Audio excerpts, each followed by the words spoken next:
Si Viveka Babaji. Si Viveka Babaji. Viveka Babaji? Oo, si Viveka Babaji. Naging byword ang pangalan ni Miss Mauritius nang maging key player siya sa isa sa pinakamalaking anomalya sa showbiz. The 1994 Manila Film Festival Best Actress, Rufa Gutierrez.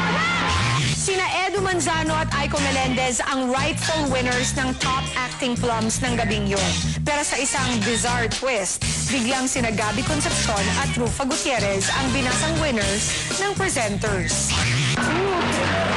Patatagalin ko to. It was a joke gone wrong. Ang nanalo para sa Best Actor ay Gabby Concepcion! Sa isang buong nasyon ang niloko nila. Kasama ako. Paulit-ulit yung footage na yun na Take It, Take It. It was very, very powerful. Kasi nakita talagang nagdadaya. At saka sobrang nakarating hanggang Senado.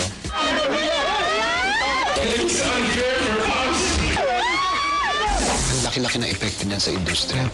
Yung kredibilidad ng mga tao sa industriya ang na-question. This is a police investigation. Pinaimbestigahan ni Mayor Alfredo Lim ang insidente at na-shock ang lahat ng masangkot ang ilang prominent personalities sa scam. Ang daming taong nasira, ang daming taong nasaktan, na-joke ang industry sa pangyayari niya. Kasi ulit ng ulit yung take it, take it. Umami na mastermind ng scam si Manay Lolit Solis na agad namang humingi ng tawad at nagsisi sa nagawang kasalanan. Ang pinaka-biggest victim niya si Gabby Concepcion. She told me everything. She told me that she was important to my loyalty case.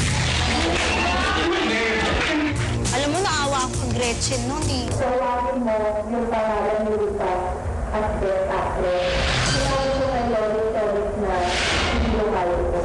Kasi parang ang feeling ko, si Gretchen noon was persecuted for voicing yung